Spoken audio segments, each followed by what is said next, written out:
Hello, everyone. Welcome to another episode of the Pleiadians podcast. We are so excited to be here with all of you today as we are talking about intuitive leadership. We're going to be diving into what exactly is intuition, some science behind intuition. You'll be pleasantly surprised, possibly, to know that a lot of really successful people throughout time, throughout history, a lot of innovators, inventors, genius in the musical industry, they all understand the power of intuition. And it's something that we feel like is a really important topic to really create an empowerment for you in your own life and the leadership that you came here to embody in whatever aspect that looks like. And we're going to just bring in the different aspects of intuition, how to start cultivating that on your own. We're going to bring in DiYeena, like always, to share the Pleiadian perspective and the perspective through the living law. So enjoy. And, we also want to just open anytime we do a podcast of really inviting you just into this sacred space. We always have these, what we would call earth drinks. I have some sacred cacao. Ava, what do you got over there? I've got some peppermint tea over here. I had a nice little cacao beverage earlier, and then I realized as we were talking and getting ready for this episode, I was like, oh my goodness, I just drank all of DiYeena's cacao. I got to go make her another drink. So I have peppermint for her because I just felt like that was the right call. And also good for me too. Yeah, if you're new here, DiYeena, you will meet her about halfway through the episode. She loves to have an earth drink. And the purpose of that, of having some sort of tea or beverage, is just to really bring in some synergy to our hearts. The heart space is a big part of the intuition. And so it's just connecting us all together in this space.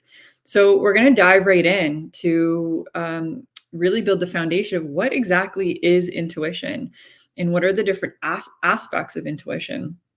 It's really this inner knowing and tapping into that inner knowing to build trust with yourself, to build trust with the universe, how you're being led and guided. And it's beyond what the analytical mind can kind of process or comprehend. It's a very quick, almost instantaneous inner knowing. And this can come through in a number of different ways. There's heart intuition. And so the heart intuition is, if you've ever heard the term being heart-led, right? Or listen to your heart, tune into your heart. What is your heart telling you? And it's actually, there's some fascinating science behind heart intuition, where the heart actually has an electromagnetic field that is much wider than the spectrum of the brain. It's actually 60 times greater, which creates an energetic and electromagnetic field that is 5,000 times stronger than the mind. And so what does that mean? So if you think of the electromagnetic field that pulsates from each heartbeat, it's actually almost putting out this, I like to think of it as like this spidey sense kind of thing, right? Where you're actually putting out the ability to tune into the field around you. And with an electromagnetic field that's 5,000 times stronger, think of your ability, when everything is energy, that you're able to just tune into the field and process that information. The heart's going to be able to process that information way quicker than the mind ever could. And not only quicker, but it's actually going to be able to expand out to receive more of that information out of the field, because the field is just expanded to a larger range. And so when we think of tuning into the heart, getting out of the mind, tuning into the heart, and I think I've heard Ava say this on another episode, that one of the longest journeys in the human experience is from the mind to the heart. And I think that there's been so much emphasis on the analytical mind that we tend to oversee what the heart is really telling us, or what the heart is really wanting to share, or where it's wanting to lead and guide us. And so heart intuition is really powerful. And through this, we want to always create an invitation to get curious about where is your heart leading you? What has your heart been telling you? Maybe there's been something intuitively that the heart's been a message it's trying to have been getting across. And maybe the analytical mind is wanting to go in a different direction. And so this is all an invitation to maybe tuning into a different perspective of what is really here for you now. The next one would be gut intuition. And gut intuition is like that inner knowing, right? They say that the gut is our second brain. And there's there's a direct connection to the vagus nerve in the brain from the gut. And that's how there's just this direct, instantaneous connection. And so when you just have that, you hear the saying of like that gut intuition, like I can just feel it. Like it's almost sometimes that I feel a little queasy in my stomach, like something just feels a little off, right? And when we listen to the gut intuition, right, intuition is usually never wrong. It doesn't really lead us astray. It's usually the mind wants to come in and create some sort of analytical response or stories around it that then can create some confusion within that. But the gut is this instantaneous, this inner knowing. And so inviting you into what is the gut also telling you? And what you'll notice is that the gut, the heart, and the next one, the higher mind, right? The divine intuition, they all weave together beautifully. They'll all give you, if not the same, very similar information coming through. So when these three aspects are leading you in a direction, but then the mind comes in and wants to create some confusion or clutter and lead you in another direction, it's an invitation to get still and pause and get quiet and really tune into, okay, where is the higher guidance really guiding me at this time? Because the higher mind, the divine intuition, is tapping into just what it sounds like. A higher dimensional field, we can think of it as, connecting with your higher self, God, source, universe, whatever, whatever you believe in. It's, to me, it's all the same. And so it's tuning into what aspect of creation are you tapping into, and what are the higher messages that are available for you now.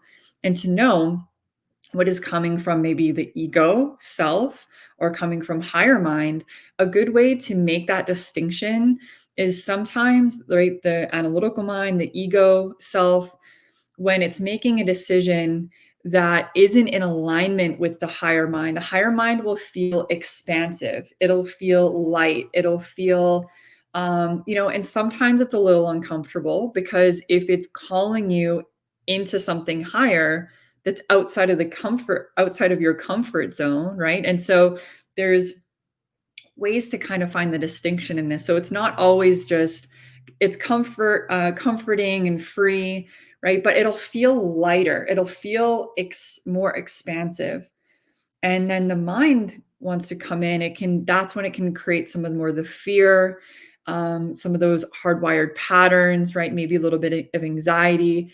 And so it's tuning into the subtleties. And with intuition, if you haven't built up that intuitive muscle, in the beginning, they are going to be subtleties. It's going to be very subtle until you cultivate that practice within. And so that's a little bit about the different aspects of intuition, and we're going to dive a little bit deeper. But I just want to tune into Ava if you have anything that you want to share on this as well. Yeah. What was coming through for me as you were sharing all of that was just really differentiating and really understanding the complexity of the human experience. And as we're really looking at being what is intuition and how do we tap into it and how do we discern all these pieces, really understanding that you're actually attuning to a greater capacity of reality, a greater bandwidth of what is already here, right? And so it's they say that what we see here in the physical plane is only 1% or even 0.01 to the 13th percent or something like that.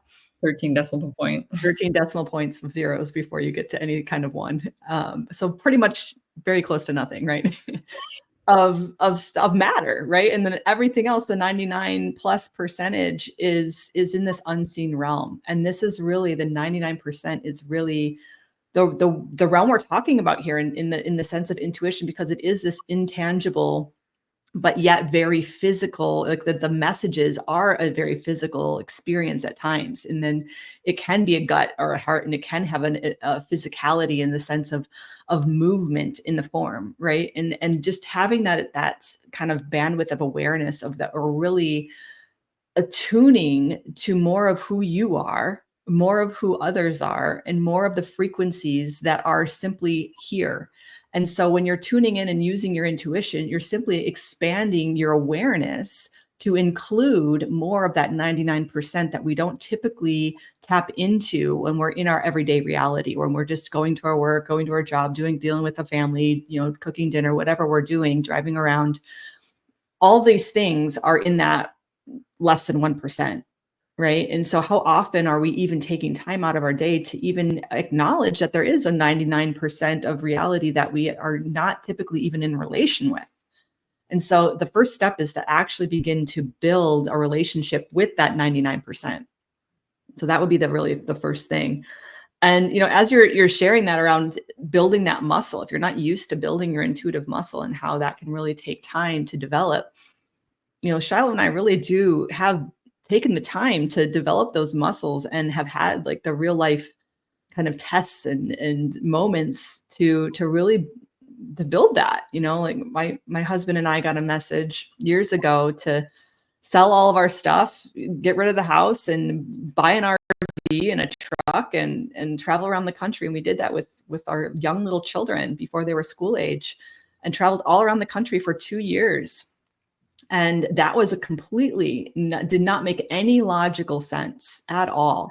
But the intuitive messages that were coming through so strongly for both of us, we couldn't ignore it, and so it wasn't comfortable. We were having a very comfortable life where we were, and to uproot everything, sell everything, and shove our entire life into an RV and then hit the road without a plan, which isn't that off-brand for our family. For those of you who know us, and you'll get to know us more, like we're adventurers, and we will take life in that way and go for it.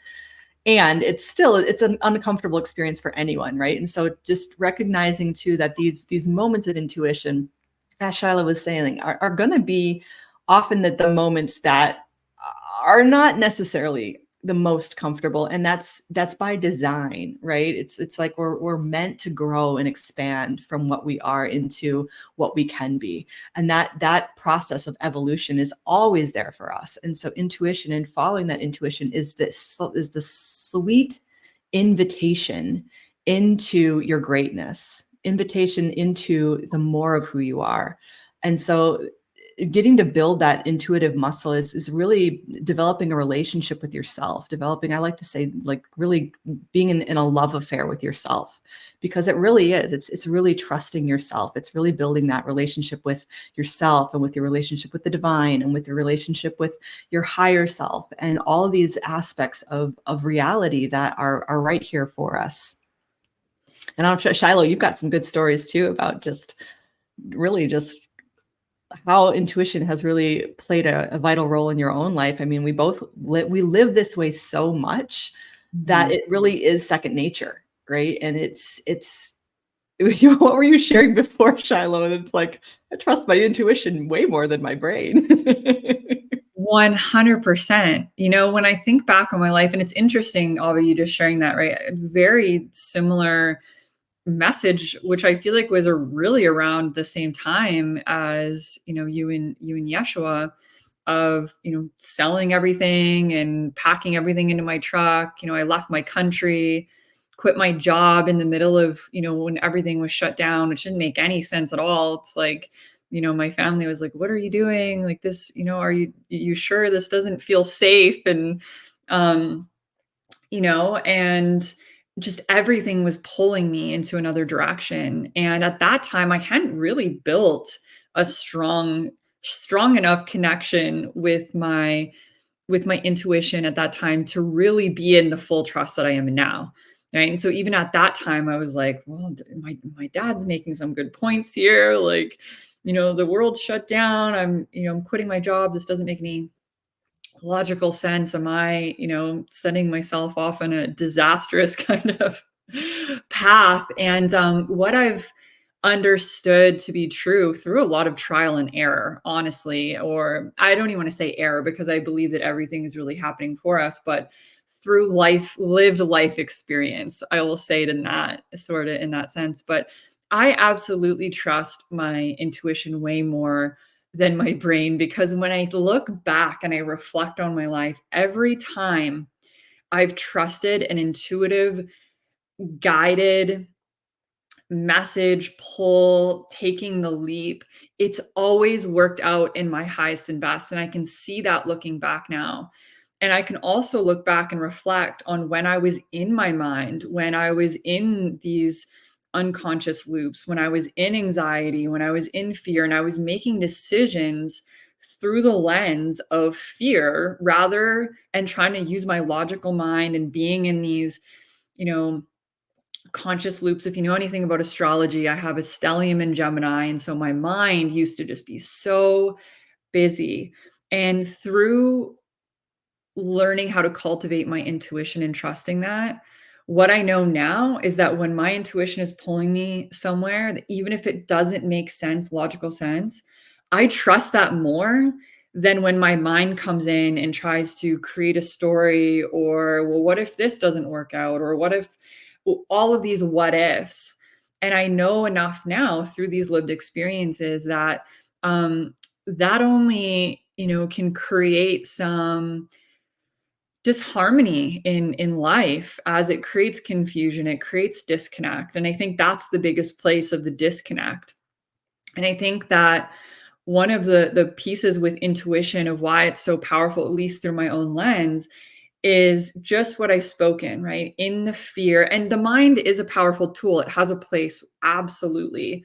And when we're really tuning in and making intuitive decisions, it, instead of disconnects us, it actually brings us into the deepest connection to self, right? The heart, the gut, the mind, the body, right? The higher mind, the divine mind, that's tapping us into the collective consciousness. It's tapping us into something greater than self. And it's also a reminder that, hey, I'm ready to take the leap because I can feel the amount of support that I have in the unseen realms. And then that gets to reflect, right? As within, so without, that gets to reflect in the reality. And what you'll notice is when you start living through the intuitive lens and you start trusting not only yourself, but how you're being led and guided, what you'll notice is that it's not only, right, the unseen, this 99.999% that Ava was talking about, that little smidge of matter that we see with the physical eyes, it'll start reflecting that. And all of a sudden, these earth angels start coming into your life. And all of a sudden, like take Ava and I's story for example, and we've shared this before, so I won't dive into this, but that story of us both kind of packing everything up, we met each other in that. We met when you were in the RV and I was, had everything I owned in my truck, and we met Right. in the middle of nowhere, in the middle of the desert in Joshua Tree. And so it's like you magnetize in your soul tribe, those that are here to work with you and in alignment with you, and we're looking at this through the lens of leadership. And what I know in leadership and what I've stepped into in leadership is that, this isn't the paradigm where one person is coming to lead the way into this new earth paradigm. We're coming here to do it together. And so we're rising together. And so we need many of you out there that know that, hey, I know that I'm here to be a light leader in this awakening.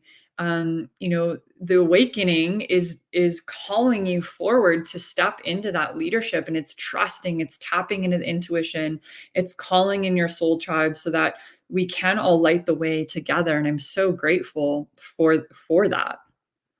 Yeah. And it's just such a good point that you're making, because again, going back to the part where which trips up most people. This part really does is the biggest piece. Well, how do I know if it's my mind, if it's really my intuition? And like that discernment, especially in the beginning, can feel even overwhelming at times. And what you're saying here is, when you really start to get good at honoring, because here's the thing, your intuition is right, whether you choose to honor it or not. Excuse me. Your intuition is right, whether you honor it or not. And we all have moments of this, right? We all have these moments where we had that gut feeling, we had that inner knowing, and we didn't listen to it. And then it turned out a certain way. And then we had the thing happen, and then we're like, I knew that. And I didn't honor it. I didn't listen.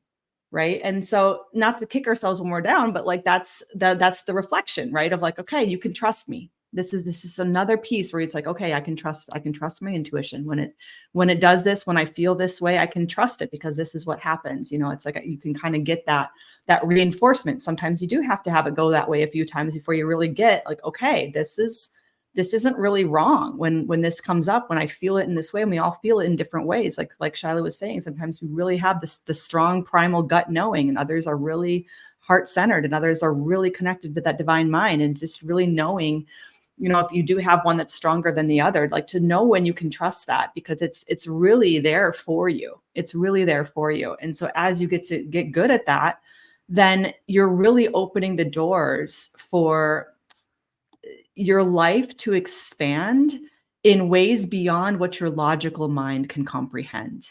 So you're allowing the gifts of the universe to bless you in ways that you could not even perceive, because you're all of a sudden removing that cap. You're taking the lid off of that expansion.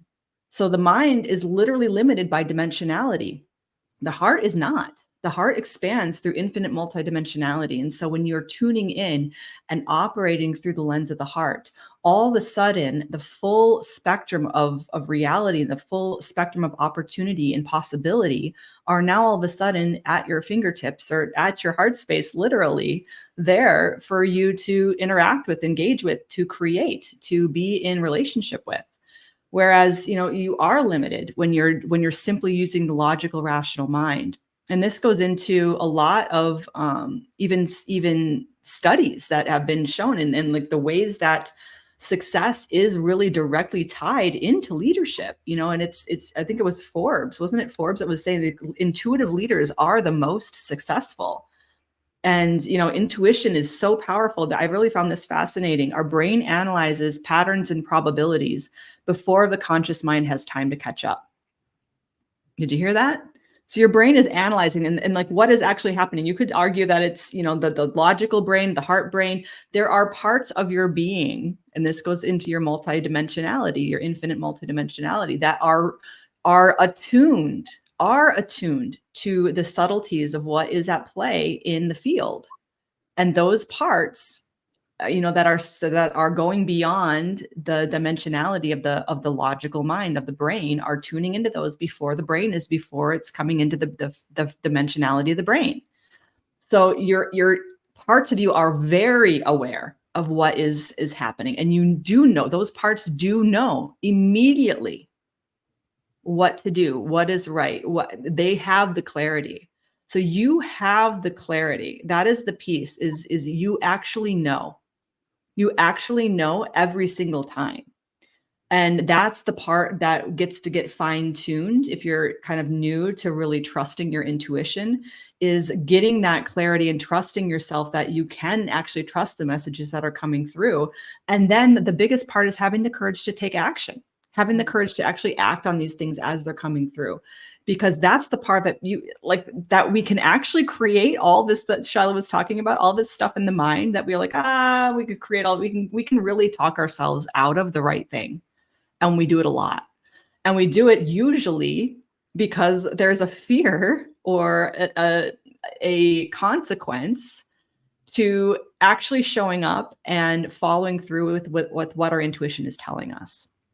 And we're actually afraid of the consequence. We're afraid of the action. We're afraid of like, what will happen if I actually do this thing that my intuition is telling me to do or not do, And so that's the part that can get us a little bit stuck, and it's not even stuck. It's just simply the limitation that fear can create. And so when we begin to trust and act on a regular basis without needing it all to make sense, without needing to really understand how it's all going to play out, without overthinking it, just freaking act, just take the actions as you're feeling that call, that body, divine mind, heart, gut is all kind of online and firing to actually take action on those things. And it's really showing, statistic after statistic, as we were looking through this, all the things are showing that that intuitive leaders are more productive, especially when it comes to, I found this interesting, introverted leaders really have,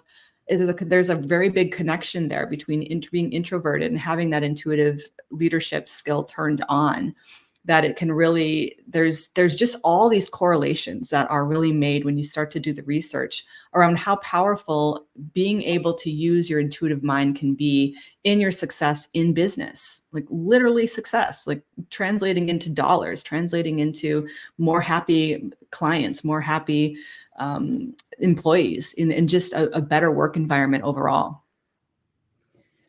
Yeah, that's such a good point. And I love how you brought in the courageous piece, because that was something that I was going to share on as well. And that's such an important part of it, right? Because you can receive the message and then go, oh, I don't want to go there, right? But it's one of these aspects of when the saying is, when you see it, right, what we're able to see, especially through this higher paradigm of leadership, once you see it, you cannot unsee it, right? And once you know it, you cannot unknow it. And you don't want to get to the end of your life going, there was this leap that I know that I was being called into, and this leap that I know that I was being called into, but there was a fear that kept you held back. And we all have fears, and I still, to this day, right, I'll have something really big intuitively coming through, and even though I have so much trust in my heart, it's like, oh, are we sure we're taking that leap? Like, oh, that feels very uncomfy. And yet the more that we do that, the more that we not only expand our own life and bring more success into our own life, we can actually pour that into the entire collective, right? Because the new paradigm of leadership isn't just a one way kind of looking at how maybe one company or one person thrives. It's, how do I thrive? Is it a win for me? Is it a win for my team? And is it a win for the collective? Because we are here, right, raising the collective consciousness. It's what it really means to be a light leader in this new paradigm. And it takes courage.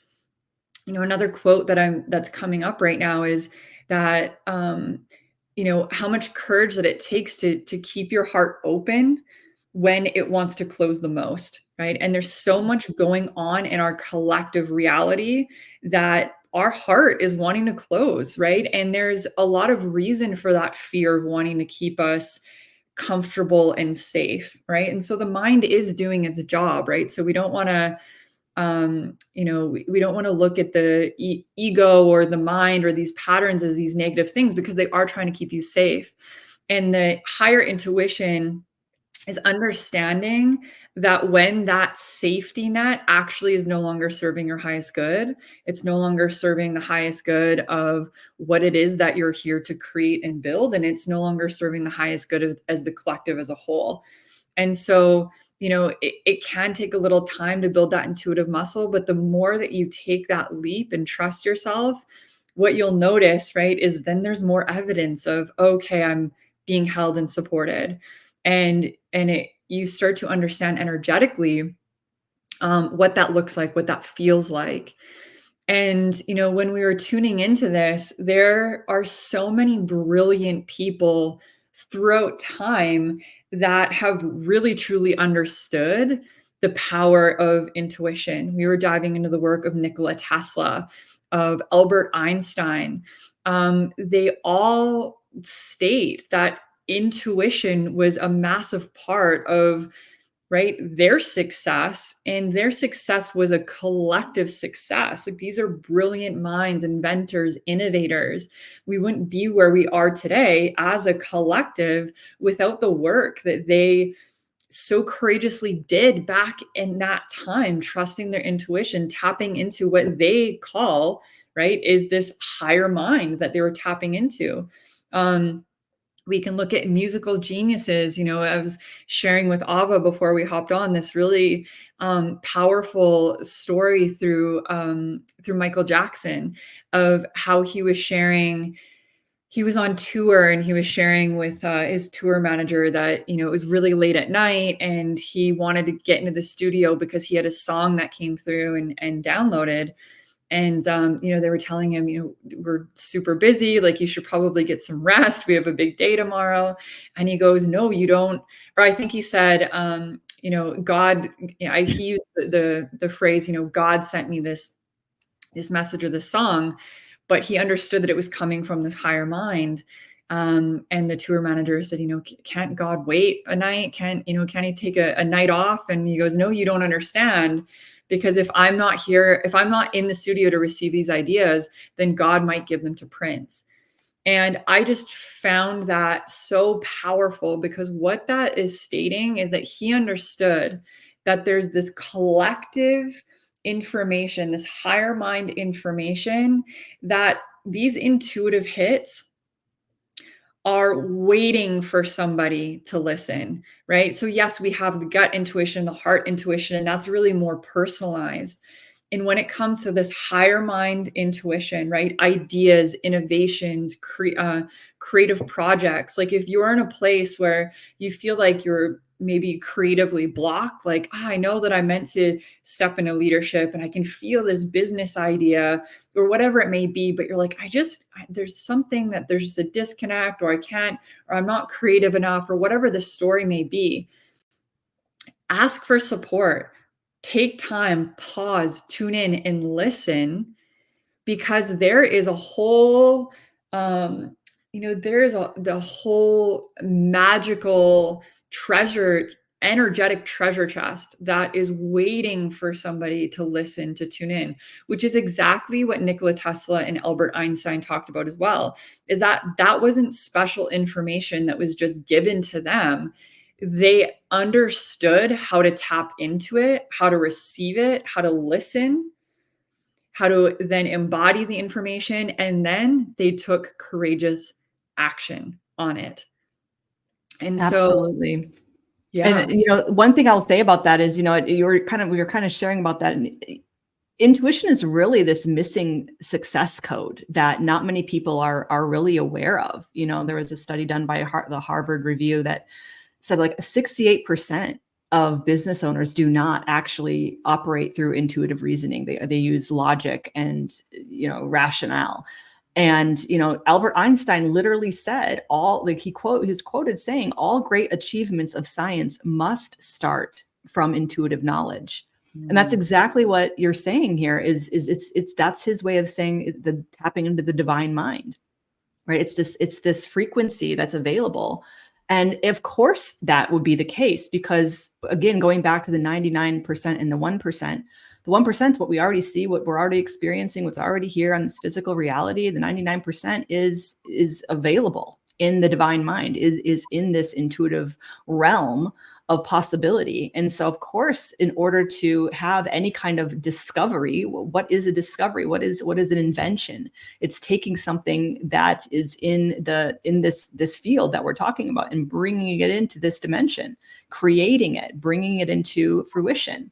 And that has to happen through being tapped into that intuitive mind, because that's literally the definition of an invention, is moving something from one field of consciousness into our physical reality.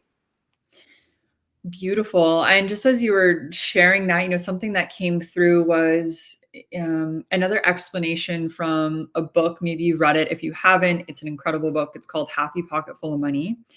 And it talks about how, right, and this is like creative ideas, inventions, these different aspects that if you have, right, so if you think of what we're speaking into, this higher mind, this collective ability to tap into this information, that which I see it as like how I just shared, right? This magical, like treasured chest of information that's just waiting for us to tap into.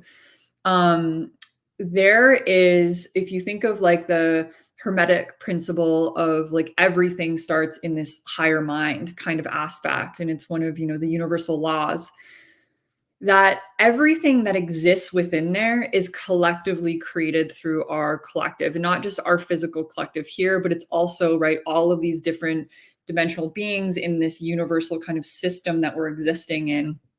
And you'll understand what we mean by that once we bring in DiYeena and the energetics, and the beings of the living Ma.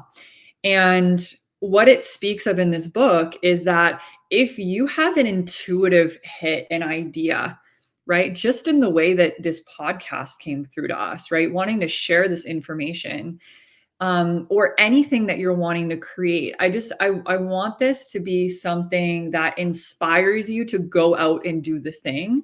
Because if you have an idea, a creative project, an innovation, something that's coming through, it's because that there's a collective group of people, or maybe even just one person, that's actually praying for somebody to create that thing, right? And so there's a collective desire for this thing to be created that maybe doesn't actually exist here, whether it's on this plane or a higher plane of existence. So think through the divine mind as wanting it to be created, where we don't actually understand it here. It doesn't exist here, which is how innovation is created, right? And the higher mind, or God, source, universe, whatever you want to call it, is like, okay, we're ready for the next stage of evolution, and it's ready for this. The collective is ready for this. Then it's waiting, or people out there are waiting for you to show up and create the thing, because there are some sort of desired prayers for the thing to actually be created, which again is coming back to the example of Michael Jackson, right? Which is like, maybe a silly example, but it's really powerful when you think of the truth behind that, of like, okay, there's information, and I'm going to go up and I'm going to bring it down. And now I'm going to take some aligned action with that. And so, trusting that, right? I know that I've had a story in the past of like, well, if I create the thing, or people, is it even going to be desired? The answer is yes, because you wouldn't even have the download to create the thing if there wasn't a desire for it. And then even when you brought up the question, I could feel the frequency difference. And I want to just name this, because this is how you discern, for those of you that are really, really working on this piece of discerning. It's like you literally ask the question, well, how do I know? You immediately went into the frequency of the mind, even asking that question, if it's going to be, accepted, or people really want it, or that's the frequency of the mind, right? And so that is not the intuition. That is actually the rational, logical mind coming in with its fears and its worries and its concerns about, what if this or that, and then all of a sudden, if we have a lot of those and we pay attention to them, well, then all of a sudden we're not doing the thing anymore, because we've let the mind override all of the intuitive hits to take action on this thing. So it's an important piece to just notice, even when those thoughts come in, and where they're coming from.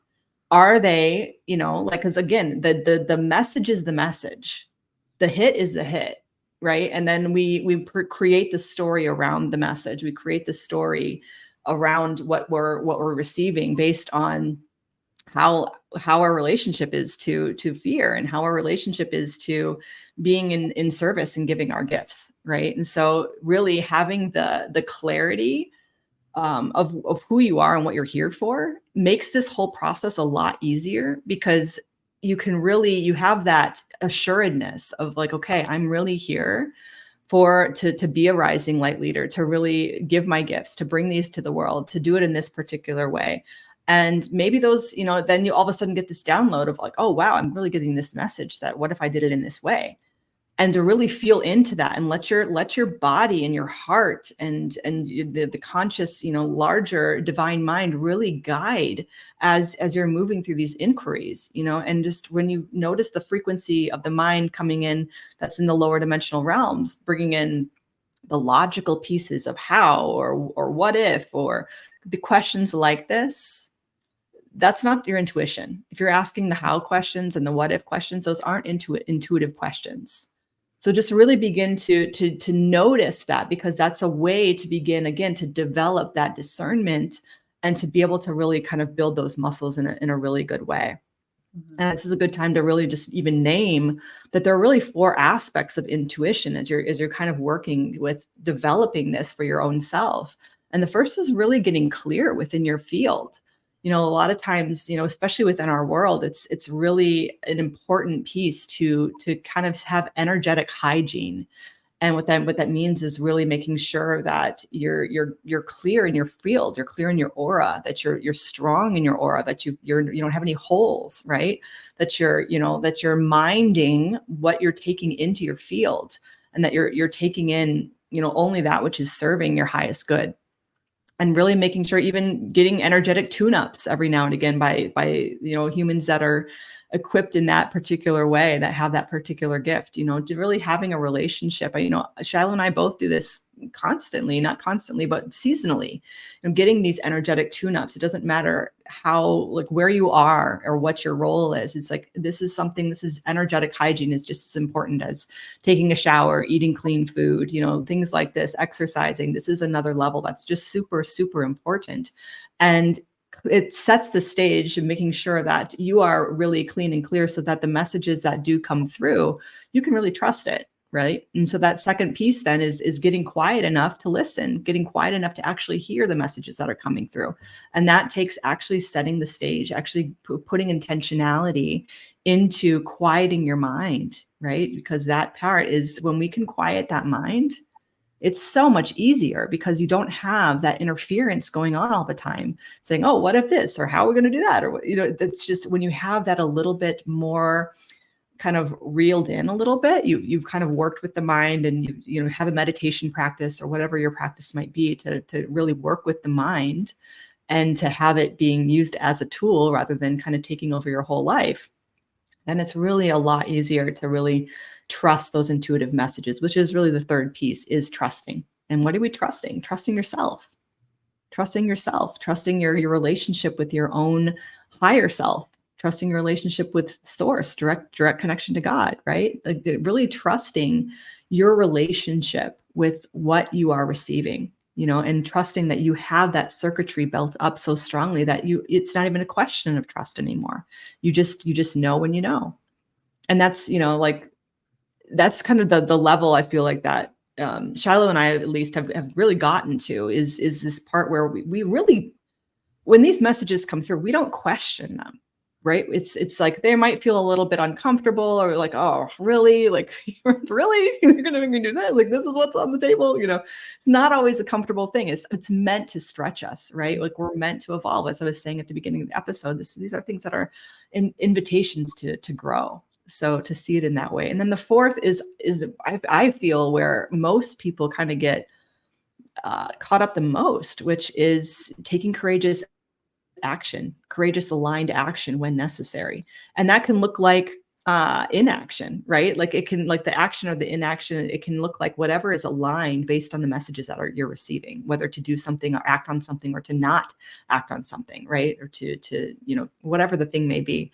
But just taking that courageous action based on what you're receiving is really the most important piece here. It is how we develop that strength and that resilience as leaders, right? It's like we have to be the ones that are willing to do the hard thing, to show up and do the uncomfortable thing, right? And so it's like, this is not comfortable for me to show up online and channel a Pleiadian. Like, do you know how much I had to go through when she first came through and was like, so you're going to start a YouTube channel. And I'm like, what? This is not in my personality at all, And so being willing to hear the messages, receive the messages, and also take aligned action, and to be courageous in the face of that is really part of what makes a leader that we can trust, and that's really what people are looking for when they're looking to you as a leader, is like, can I trust you?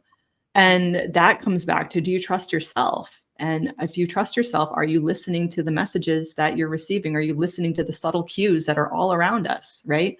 Are you making decisions that are empathetic and connected to the greater whole, the greater good? Because that's another piece to all of this, is like, if you're making intuitive decisions, well, then all of a sudden you're attuned to a field that's bigger than just you. You're connecting into the conscious field of the whole. And so you are making moves and decisions that are really a win-win-win. They're for the good of yourself, for the other, and for the whole. And so this is just some of the pieces that begin to just really click into place. The more you trust your intuition, the more you trust yourself, the more you trust your ability to show up for yourself in that particular way. And that people notice, that people are tuned into the subtleties. And this is other people using their own intuition, especially when it comes to who they're going to be receiving advice from, or who they're going to follow, or who they're going to be inspired by, is really like, does this person trust themselves to lead themselves? Right? They're looking at these kind of things, right? It's like, that's what I look to when I'm looking at my own mentorship and leaders. It's like, are these people that are showing up for themselves? Are they walking their talk? Are they attuned to the subtleties in the field, right? And these are the things that create a sense of safety for other people. It's like, if you're not attuned to the subtleties in the field, like, that is not a safe container. Mm-hmm. Right. And so these things create a deep sense of safety for people. And so that's another piece to this, is like, you're showing up in leadership. A big part of showing up in leadership is creating a safe container for others to land in. And that safety is really having attunement to the field around you. Mm-hmm. That's such a good point. When I think of who I really trust to lead me, it's somebody who not only trusts themselves, right, but is also, what you're speaking into, so tuned into the subtleties that I know that they're making decisions with the highest alignment through receiving information from the divine, right? They're really tuned in to their own heart and gut intuition, and they're so tuned and tapped into the higher mind, knowing that they're not going to lead me astray through their own egoic decisions. And nobody's perfect, right? And we're all human and we can make mistakes.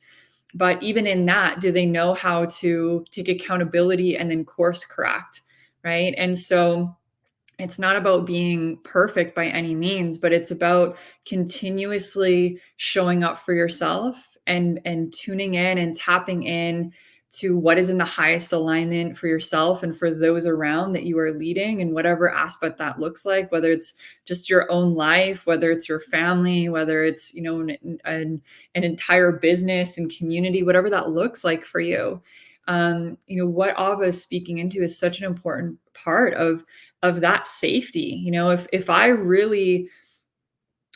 can really tune in and trust someone to lead me, knowing that they're tapping into, right, something beyond what I can even expand my bandwidth to tune in and tap into, I will, I'll trust them to lead me through the fire, because I know no matter what, that I'm being led with the highest and best. And also, right, even in that, always being in your own channel of discernment, right? And trusting yourself, even if you're allowing someone else to lead you, like, what is your discernment in that?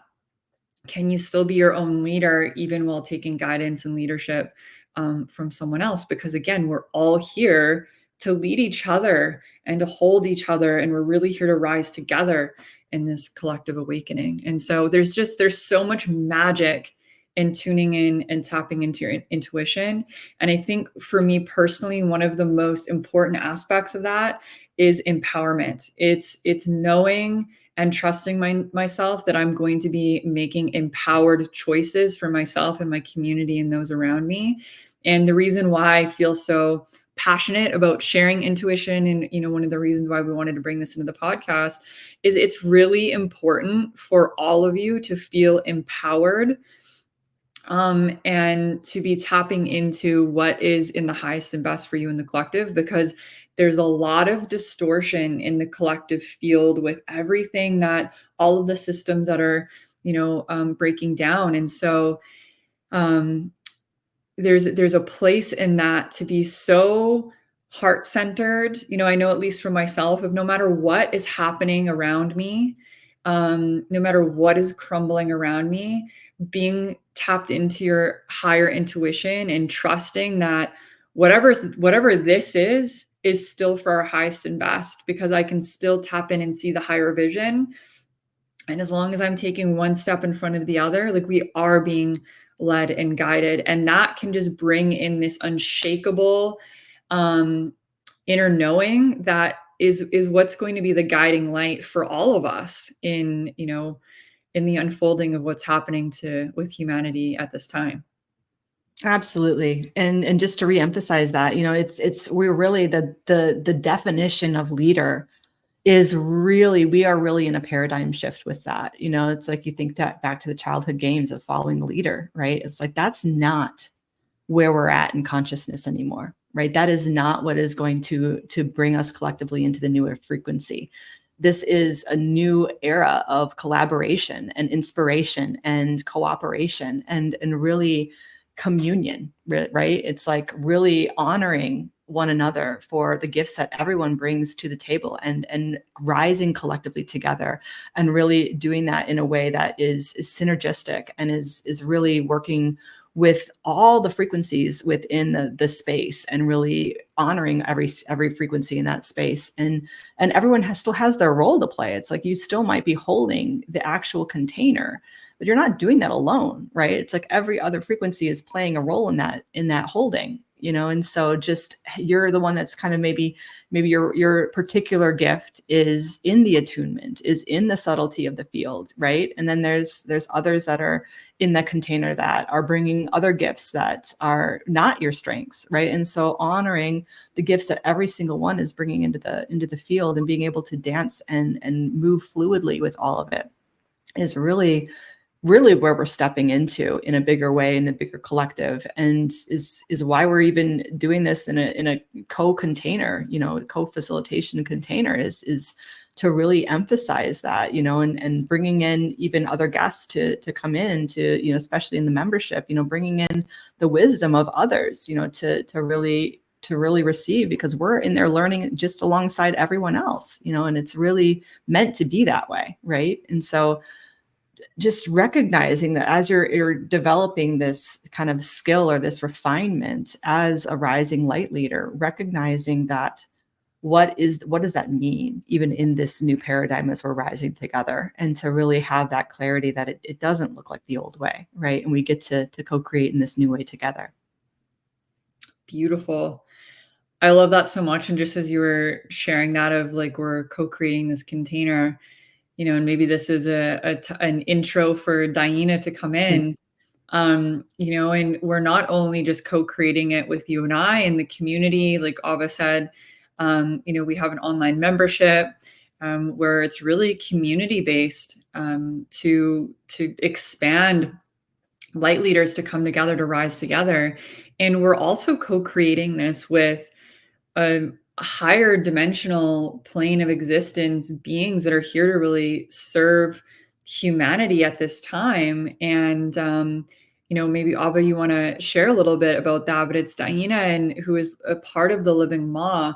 And so I was seeing this very beautiful visual of like this light that we're co-creating down here in the physicality, and how that's actually weaving into these higher realms. And then all of this information that's being channeled down is weaving back down here. And I could just see almost like this breathing, right? This like, this expansion and contraction through the breath of harmonics, through the voice, through the sound, through the way that we share this with our voice, and with DiYeena's voice being down here. And I could just see how that was weaving through and really pouring and serving into the collective. So that was just something that I wanted to share, because it was beautiful, beautiful vision that I just viewed. I love that visual, and that really ties in so beautifully with how DiYeena usually describes this type of movement through consciousness. As she describes it as a circuitry, and I just was seeing that as you were saying that it was like the breath or a circuit that's being created as we kind of work with the exchange of energies in that way. It's so beautiful. So I am a trance channel for those who are maybe listening for the first time. And that means that I kind of take a back seat in my body. And I have a relationship with a Pleiadian being named DiYeena, who is from the 13th dimension. And she's connected to a frequency known as the living Ma. And that does include other beings as well that do channel through as well, that I also have a relationship and a contract and an agreement to do so. And so in that way, not just channeling anyone, I don't channel, people's lost loved ones, for example. It's a really specific contract, a really specific agreement to bring forth this particular frequency of information onto the planet during this transition, specifically of where we're going with consciousness on this planet. And they're here to really help and support this transition. And that includes all of you who are here on this call right now, coming into your next evolution as a rising light leader, because you're here to really be an anchor in this transition and in this new earth. So I just want to honor all of you who are here right now, listening in, because this means you. This means you in some way. You are here to really hold in that new frequency, and you're doing it by showing up for yourself in this moment, and by tuning into this podcast. You're actually receiving these dimensional frequencies of the 13th dimensional frequency of the Pleiadians and of the living Ma. And this is a frequency that is informing and recoding and helping to activate and remember these parts of ourselves that are really just waiting for this activation back into remembrance of the more dimensionality of who we truly are and what we're really here for. So with that, I'm going to go ahead and I'm going to go out and I'm going to put you in touch with the Pleiadians. Here we go.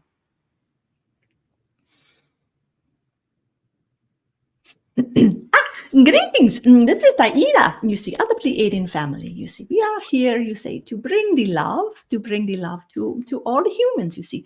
And we would like to say to everyone who was so kind to bring their drinks today, you see, the sips of the earth.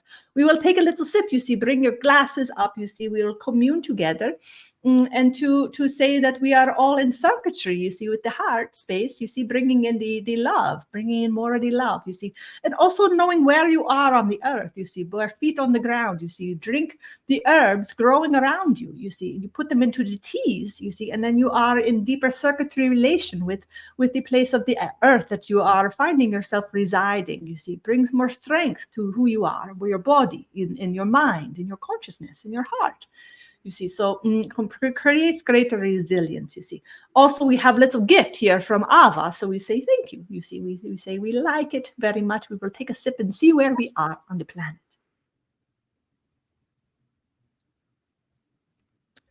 Very good. Very a tingly one today, you see. Not like the other creamy ones we have some other days. It's very tingly. We'll say it like that. Let me say, well, hello, my dear Shylo. How are you, my dear? I'm doing so well. Thank you for being here with us today, DiYeena. Well, it is always a pleasure, my dear. It is always so very fun when we are getting together, you see, cracking the jokes, getting to know each other, you see, answering some questions for the humans, you see, calming the fears, you see, reminding of the love, you see, all these things very important, you see. So where are we going today?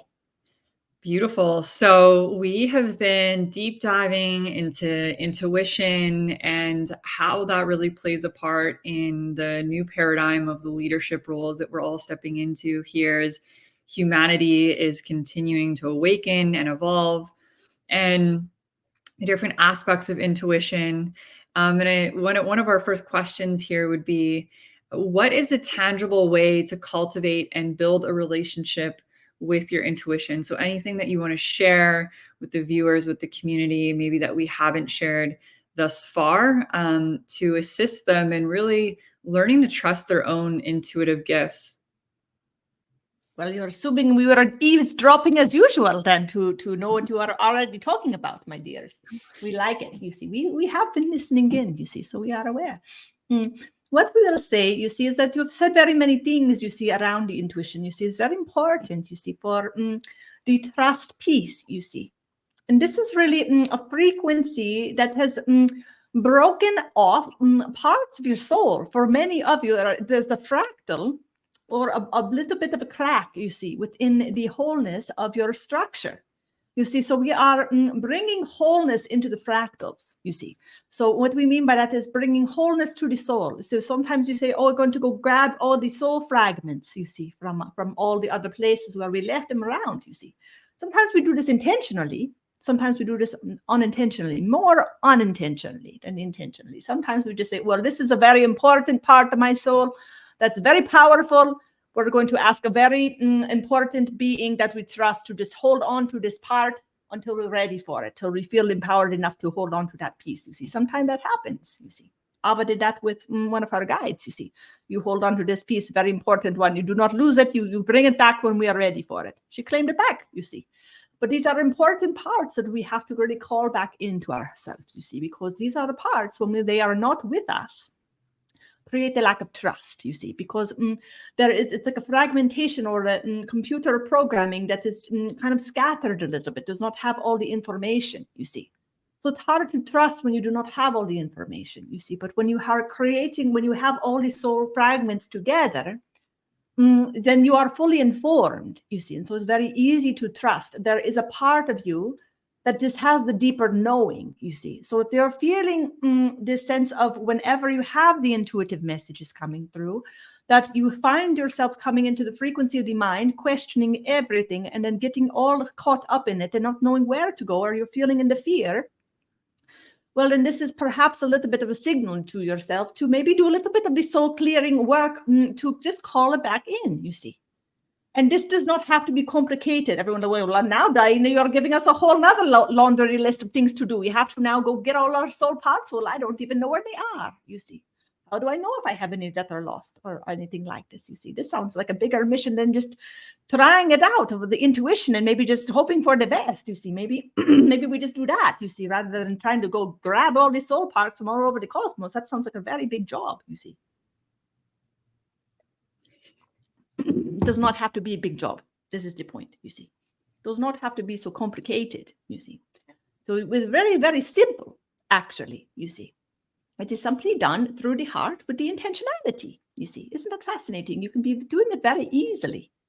It is very important that, and we should just suggest that anyone that is listening, just take a moment to do, because why not, you see?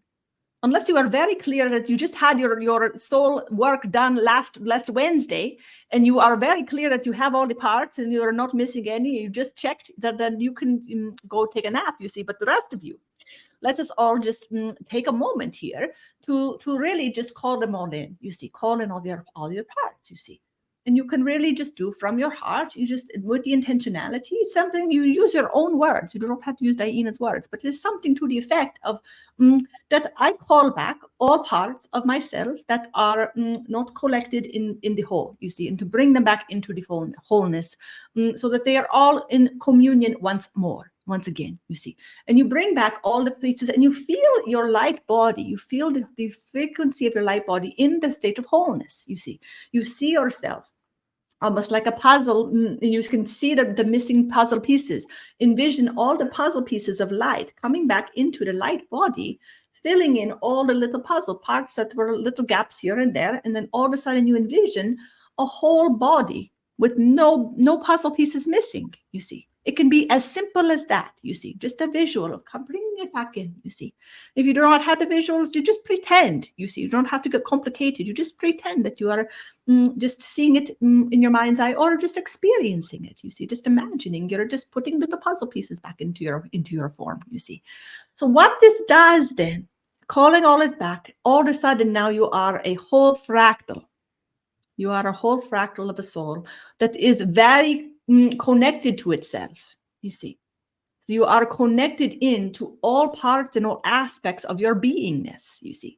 So what this does is it creates an assuredness, a confidence, a unshakable foundation for which you can then move through life where there is no questioning, you see.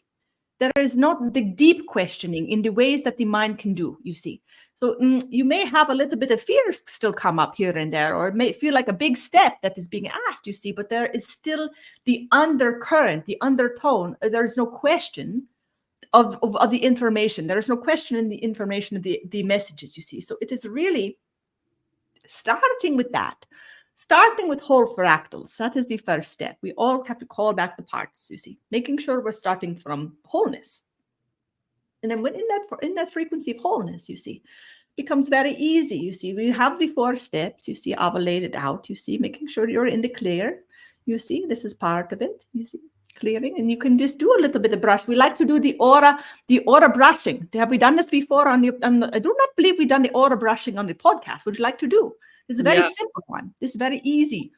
Everyone can do. You see, this is different than taking a shower. This is what Ava's husband asked DiYeena. You see, we were just, I don't know, do not ask me why DiYeena was in the bathroom while her husband was in the shower. You see, I do not know. I do not remember what the circumstances were. Perhaps the children were wanting to play. We do not remember. But this happens at times. You see, we have a very wild life here. You see, we have Pleiadian coming in on the living room couch, playing with the children. You see, talking with her husband, Yeshua, while he's taking shower. You see, so he was in the shower and he was asking DiYeena some questions. He said, well, DiYeena was telling him to do the aura brushing. And he said, well, I'm in the shower. You see, it's not the same thing. DiYeena says, no, this is very different, you see. So it is doing a different thing because this is your fingertips, you see, the tips of your fingers and the energetics of the physicality of your form, you see. It's activating all of the subtle channels in the form, you see. So it's turning it on and also clearing in the energetics, the aura, the field directly around your form, you see. So this is a very important one. The showers are good, you see. It also clears energy too, you see. But this in a subtle, different way, you see. So what you do, you see, you can rub the hands if it makes you feel better, but not necessarily important. But you can if you like, you see. Gets you kind of fired up a little bit. If you're not already fired up listening to a crazy Pleiadian talk to you, you can get a little bit more fired up by rubbing the hands, you see. So you do it like that, you see. And then what you do is you simply rub. You simply rub your face, you see. Rub your neck, you see. Rub behind your neck, you see. You can rub the tops of your head.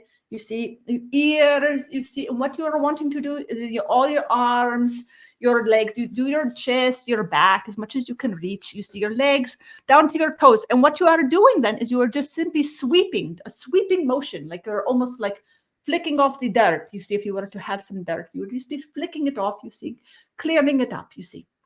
So we do this. It's a little aura brushing, you see. And this is very, very good to do the cleansing every day. You see, this is a good way to just kind of reinforce the strength of your aura, the clarity of your being, you see. So this is a very simple way because not everyone has time to do, to call their shaman and do an entity checkup, you see, every so often, you see. Not everyone in that position or think it's a very good idea for themselves. But you can do, this is very approachable, you see. Maybe a little bit more approachable than talking to a Pleiadian trance channeler. You see, like this, you see, but it is more approachable. You just brush your skin, you see. So this is a very good one, you see. And then you are getting into number 2 with the listening, you see, getting on the good listening ears, you see, getting on the good listening ears, you see. Because this is really about really connecting in the sweetness of what you come to be in relation with, you see, because you all have your guides. We believe we've had conversations with this before. You all have your guides. You all have your higher self. You see, being in the sweetness of relationship with that, you see. And that creates a heart opening, you see, and that allows you to be listening through the heart, you see, the ears of the heart. You see, this is the thing, the Magdalene, another being that channels through Ava, you see. The Magdalene talks about this all the time. You see, the first level of initiation is how she describes it. But to be pretending that you have the ears and the lips on the heart, you see, so that you are speaking and hearing through the heart, wherever you are, whomever you are in communion with or in conversation with, you are listening through the heart, as if your ears were right there, you see. and you are speaking through the heart, as if your mouth was right there, you see. So getting on the good listening ears through the frequency in the heart, you see, because this is the infinite multidimensionality, you see. So you are able to be attuned to the infinite possibility. So as you're doing that, you see, then the messages do start to come, you see, the hunches do start to come, the little subtle nudges do start to happen, you see. And you just have to really trust that you are in the space where it is not lying, you see. Their intuition will never lie to you, you see. It's always correct, you see, because it is you. It is you attuned to yourself, you attuned to the larger container, you see. And so it is very much you. You see, and so then the trusting, you see, trusting the information and then acting upon, you see, when it is appropriate, you see, not always appropriate, but you get in the appropriateness of it all, you see. And it really becomes quite simple when you are acting from the place of wholeness. So this is the key piece, you see, is that everyone is walking around, most of us, with fractals of our soul really missing, you see. And then it creates this really deep place where it is hard to trust ourselves, because we are literally missing parts of ourselves. And so we are wondering, why is it feeling so difficult to trust myself, or not having a feeling of safety, like I can really land? You see, if you have thoughts like this, then this exercise we took you through to really just call back all the puzzle pieces of your soul into your form, into your light body. Good to do, you see. Is this making sense to you, my dear?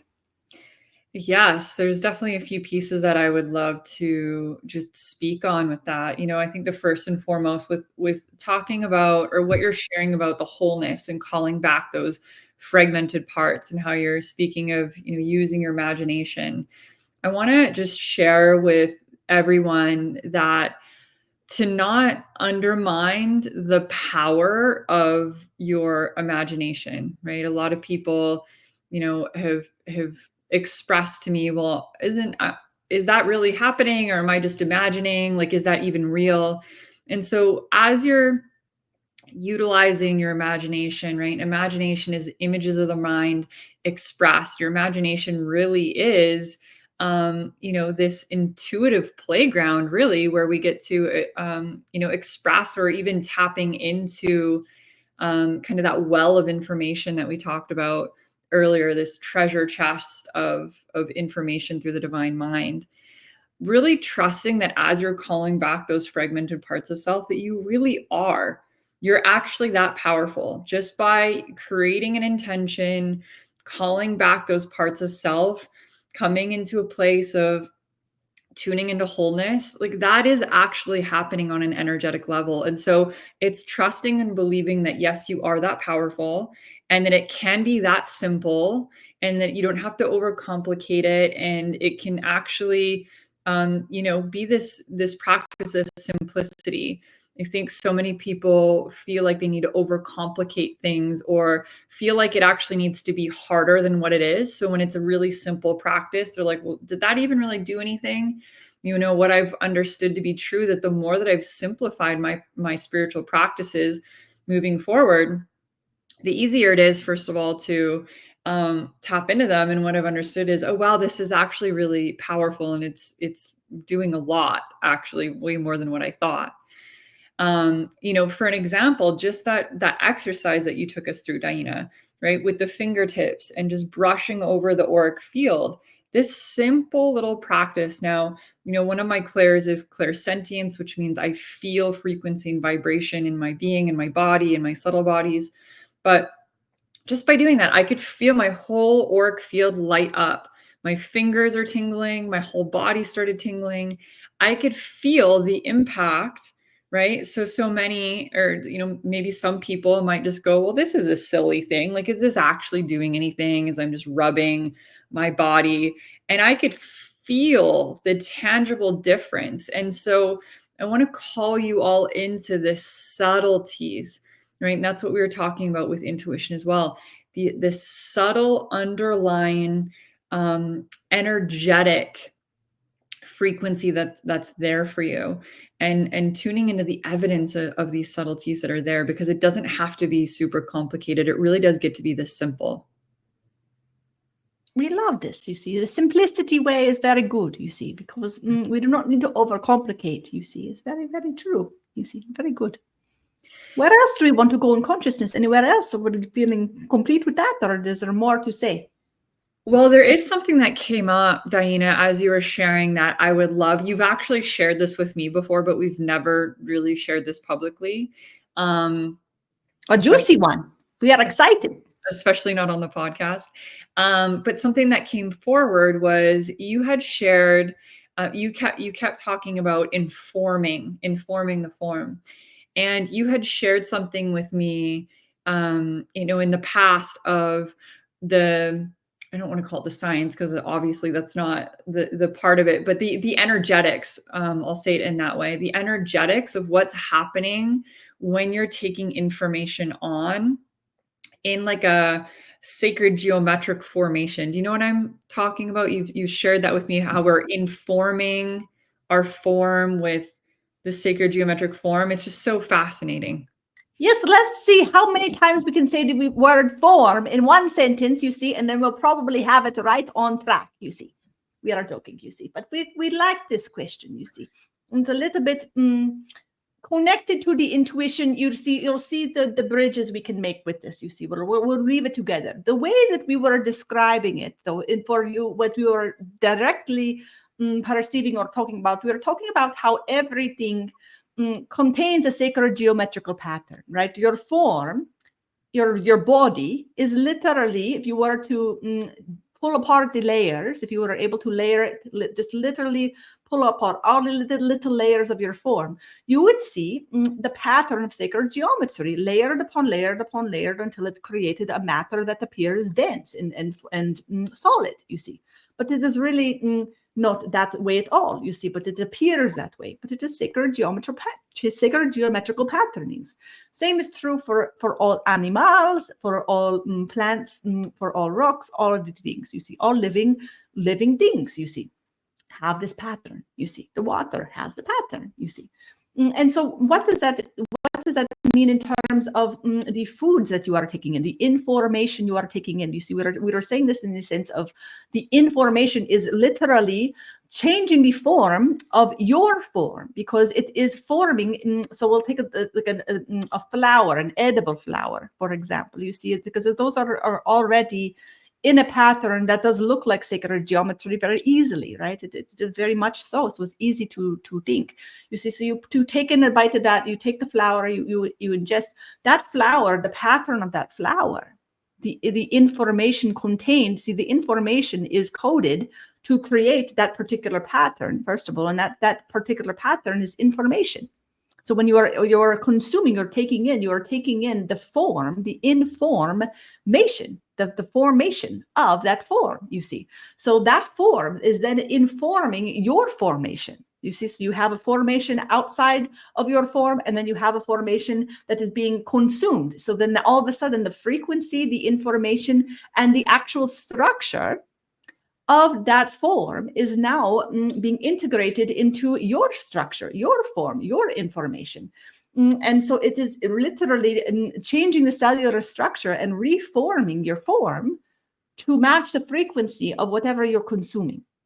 So when you do that over and over again, so you can see this for anyone who has watched someone go on a raw food diet, for example. This is an easy example because it's very you can see it very easily, you see.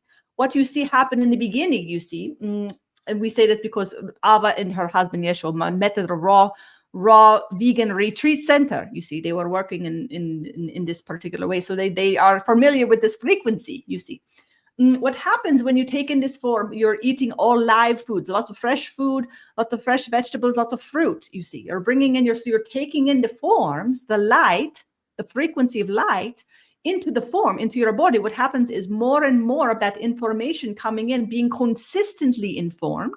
When you take in something, you are being consistently informed with that particular form into your form. It changes your form to match that consistency of the input, you see. So that is important to recognize, because it happens with the not so much the tangible matter, but also the information.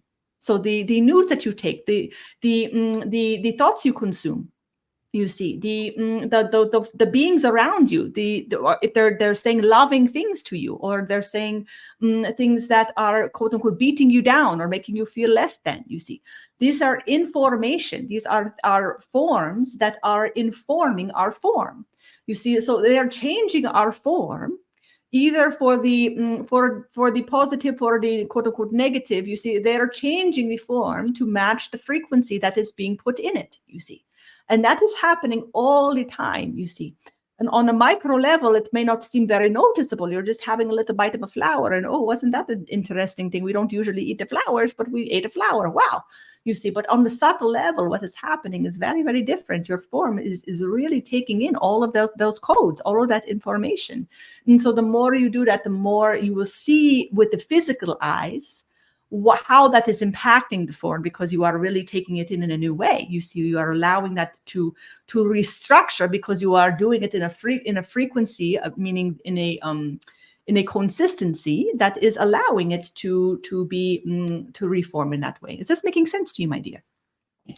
Yes, it makes perfect sense. And, I believe that it weaves so beautifully into even the talk of intuition and leadership, in the sense of really coming into, I guess we could call it deeper discernment and devotion of the information that you're taking in, whether that be food, water, what you're intaking off of social media, what you're maybe reading, like any information that's coming in. What DiYeena is speaking into, it's shifting the form.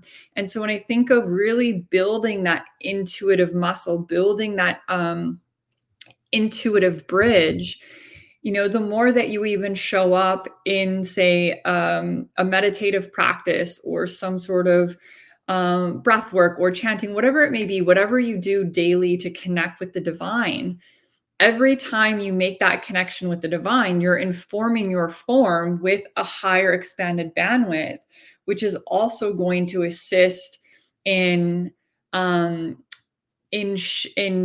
really building a solid foundation to be receiving the intuitive guidance from the higher mind, because now you've actually created a sacred geometric formation within you that can receive those higher messages, that you're more tapped in and tuned in on an energetic level. There's a deeper attunement through the sacred geometric patterning. And I even think of some of the work from, some of the more, I guess, science minds down here in the earth plane that are doing work like Joe Dispenza, where he talks about, if you are somebody that, say, you can see yourself as being this leader that's here ready to step into your gifts, that's ready to really embody the highest possible outcome for your life, and really tapping into your highest potential. In order to really do that, right? Like someone like Dr. Joe Dispenza will talk about actually like shifting identity. And I see that in an energetic way of the more that you compound a new form, it's actually allowing you to take on that form, that identity of, I am someone who is intuitively gifted and a tapped in leader that is really here to be a way shower at this time for the evolution of human consciousness. And so I see it bridging this gap, maybe. I don't know if that makes sense. It makes total sense, my dear. And this also taps into a big part of Ava and the Yeshua's mission, you see, around really the parts around the food, you see, because there is a whole substruct of consciousness around intuitive eating, you see. And this really very much taps into what you're talking about, you see, around the geometrical patterning. And what we were saying about even the raw food diet, you see, what began to happen for the Ava, what happens for most, you see, that take this route, we're not suggesting for everyone, you see, just so you know, but we are just using it for example, you see, is that what happens then is you begin to become more intuitive. You are naturally expanded in your consciousness, you see, because of the frequency of the geometrical patternings that you are entertaining in your reality. you're expanding your bandwidth to receive the more subtlety in the field, you see. And so that is really part of it, you see. And there's a whole part where the more you are eating in alignment with the original blueprint, the sacred design, which is your original multidimensionality, prior to any interference, you see, what begins to happen then is that you are actually experiencing the original patterning through intaking more of the original patterning. So if you're eating fresh food that has not been cooked down, where it is distorting the geometrical pattern, you see it, because it does change the geometrical pattern when you cook the food, you see. So when you eat it in the raw state, it is maintaining the integrity of the sacred geometrical pattern and maintaining the integrity of the light. So the more you're taking in those fresh foods, you see, then all of a sudden your being is radiating more light. You can see it popping up through the eyeballs, you see. You can see the light just glowing off of these humans, you see. It's very, very, very beautiful, you see. And what begins to happen then is there is a shift in the mind frequency, you see. Because it is not so much the entertainment that is limited in the frequency of the mind. All of a sudden, there's an expanded awareness because there is more and more consciousness available in these more subtle realms and these other dimensional realms, because there is simply more attunement, because you are consuming the foods that contain that attunement. If this makes sense to you. Yes, absolutely. I'm just even thinking of when I eat certain foods, my energy level, right? Sometimes I eat certain foods and I want to take a nap. I need to go sleep afterwards. And other times, I'm super energized and feel very clear. Like you can feel it, like you can actually feel it on a physical, tangible level, the information, right? How it's forming your form, depending on whether you're feeling tired and foggy or you're feeling clear and energized and grounded.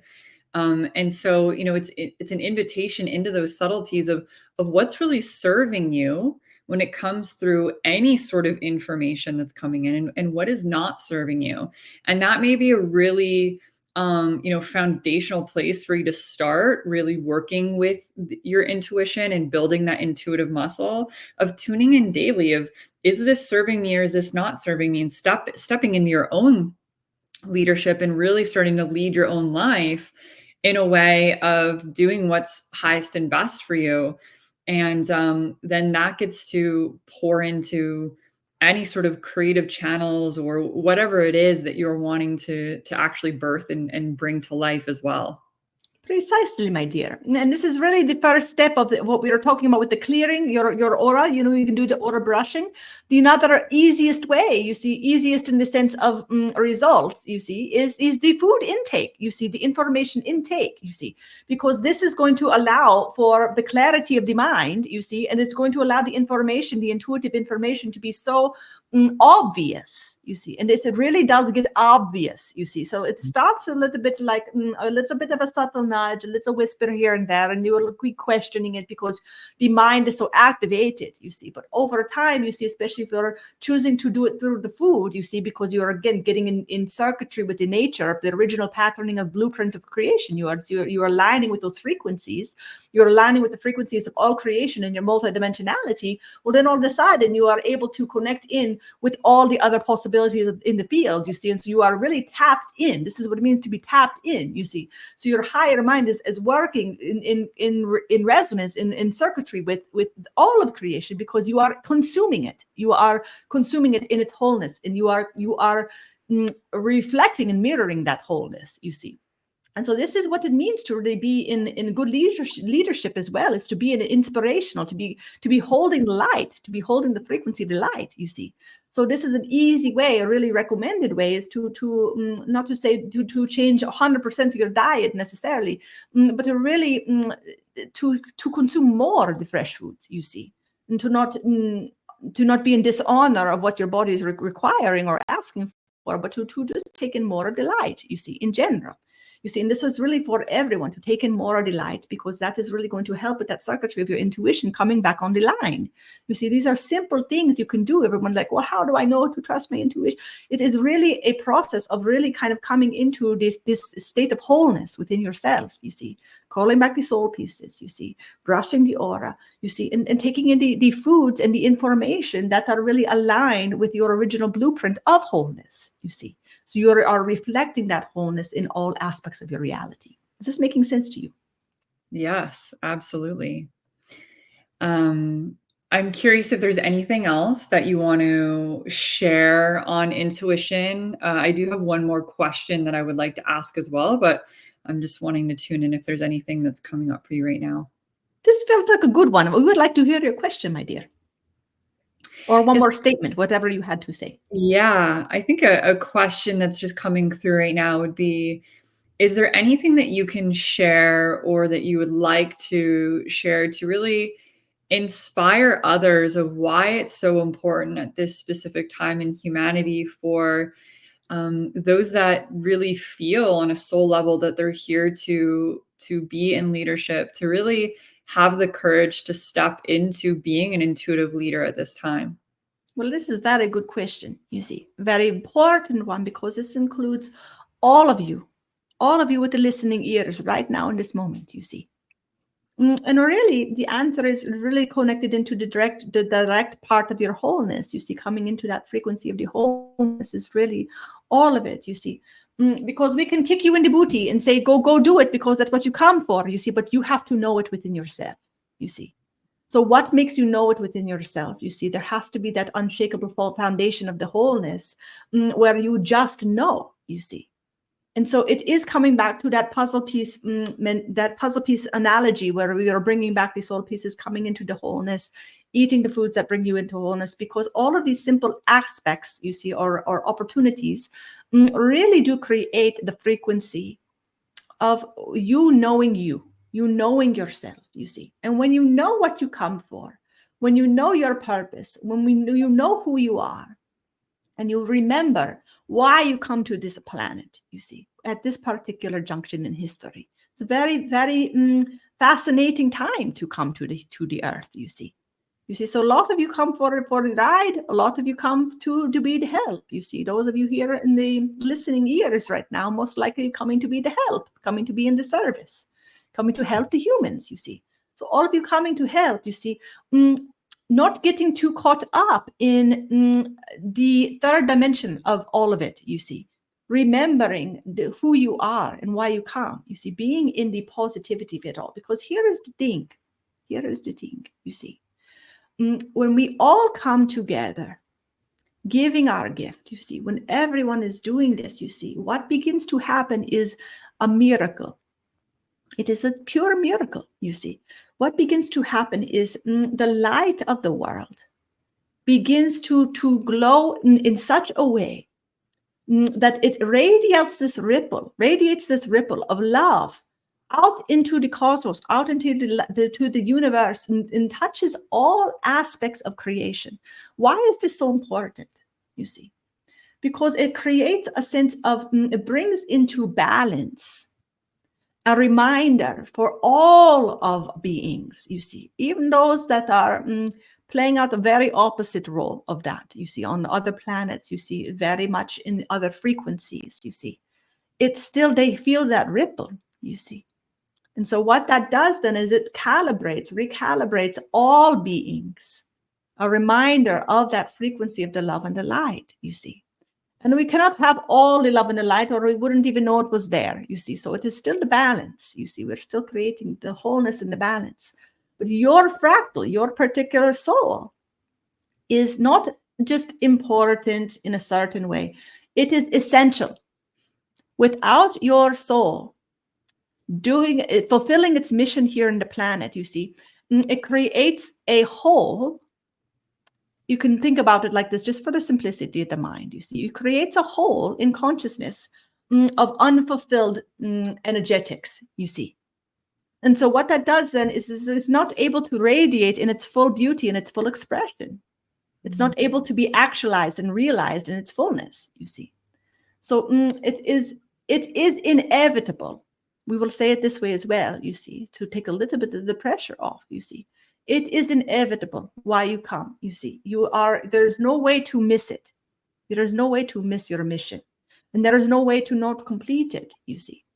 Because even those souls that hang around and say, oh, I did not complete the mission because I left my gold in the backyard and I got to make sure that nobody take whatever the reason, you see, they have all the things that they make them stay around a little bit longer, so they feel like they did not complete the mission. You complete your mission for what you have come for, you see, in every time. And your soul is always working on other dimensions as well, you see.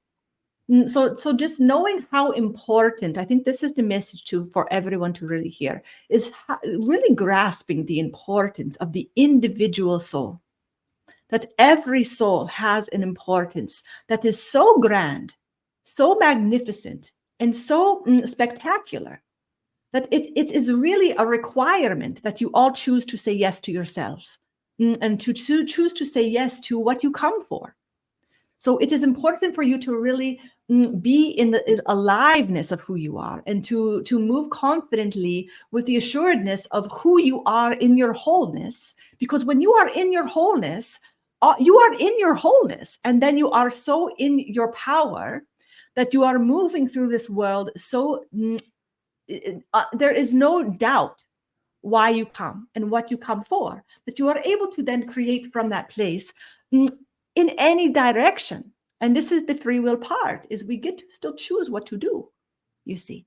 Because unlike what you've heard in rumors, what you do is not the important part. Everyone's worried about, what is my mission? What do I come for? What is my purpose, you see? The doing is not the purpose. The being is the purpose, my dears. The being is the purpose. You simply being the human being that you are, having your feet on the earth, is the fulfillment of the mission you come for in and of itself. Because this is a game of frequency. You see, this is not a game of running around with chickens with their heads cut off, all doing like busy little work bees, you see. The frequency is what is allowing the play of consciousness to exist and to move and to evolve, you see. So it is simply your choice to come down with a particular note in consciousness, a particular note in the symphony of sound, you see, that is fulfilling the mission, you see. So you are fulfilling your purpose, you see. And then you say, oh, great, you see, take the day off, you see, well, we'll just go and watch the Netflix then for the rest of the life, you see, because I'm all set to it. I did the thing, you see. Try it for a month and see if you will feel fulfilled, you see. See if your frequency is still on point, you see. So what allows your frequency to stay in resonance and to stay in the sweet zone, so to speak, is being in the right circuitry with the giving and the receiving from the heart, you see. So you have to be fed by others in the same way, in reciprocity that you are giving, you see. That is the frequency also of the abundance, you see, the finance, you see, works in that particular way as well. So there must be a pure frequency of exchange from the heart, you see. And that resonance, that frequency, that exchange is what allows us to remember our wholeness, because we are now connected into the other fractals in consciousness that are also playing their notes in the symphony. And when we have that reflection, we are remembering how important our particular note is in the symphony. And this is very true. Anybody who is in band in their younger years perhaps will understand this, and the choirs as well, you see. If you do not play your note in the song, it does not sound right, you see. It is missing something, you see. But you do not know that if you are not surrounded by all the other sounds, you see. So it is important that we be in right relation in that particular way. And that is what gives us the oomph, or the courage to really step up and really give our gifts, you see. Because we recognize that, wow, this sounds so much better when I play my note, when I really come in the wholeness and play my frequency.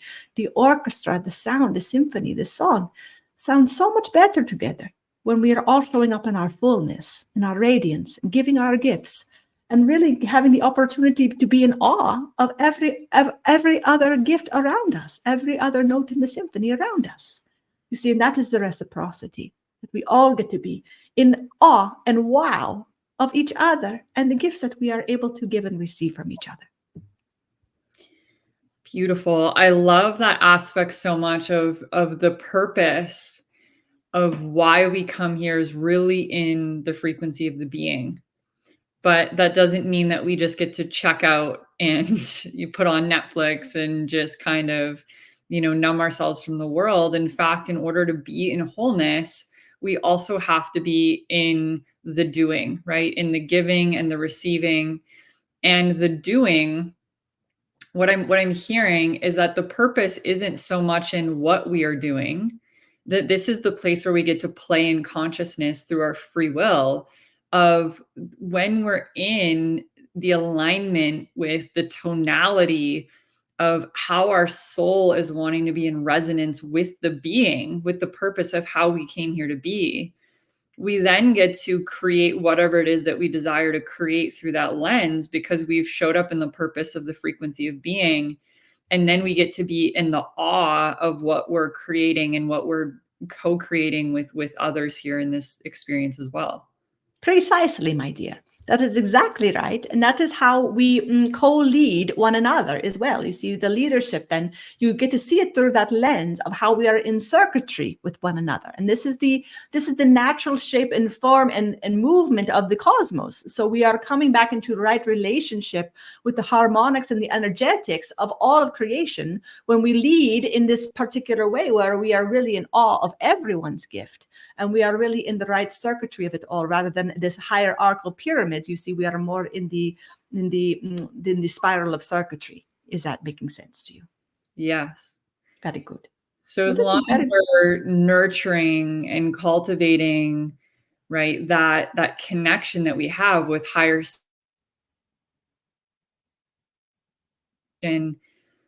we can release the pressure of messing it up and not doing it right, and also the fear of failure in taking action. So if there's a creative project that you're wanting to do and you're ready to step into a certain leadership role in your life, letting go of the pressure of, is this right, or am I going to fail? And if I do, right, in quotations, I'll say fail. It's what I'm feeling is we get to take the pressure off of, as long as we're in devotion and cultivating that inner state of being, we then just get to play. We get to show up, we get to create, we get to be in co-creation, we get to be in deep trust that there's no way that we can mess it up, that we're all in this higher line divine path that is unfolding, and that we are being led somewhere really beautiful. And that can also take the pressure off to a lot of people who are maybe in a bit of a doom paradigm that's unfolding, that everything really is here to serve us right now, even if it doesn't feel like that in our own individual and collective life. And to take that pressure off, cultivate your inner world, start really building that intuitive muscle, and put yourself out there and just start building, start creating, start playing, start co-weaving with others. And I believe that's how we really continue to take the steps forward to create the new earth paradigm that we know that we're all here to create together. Very beautifully said, my dear. We'll end it with that you really, all of you, to really create. You see, to sing the note of your soul. You see, if you are singing the note of your soul from your heart, you see, this is a true leader. This is a true leader. You see, because you are singing in your wholeness.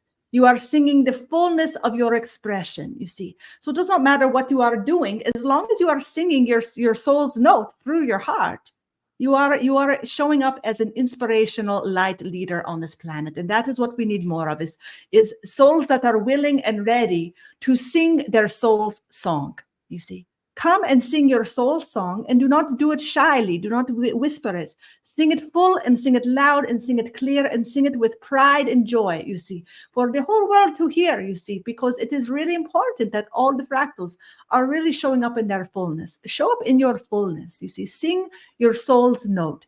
That is how you lead. Wow, I love that so much.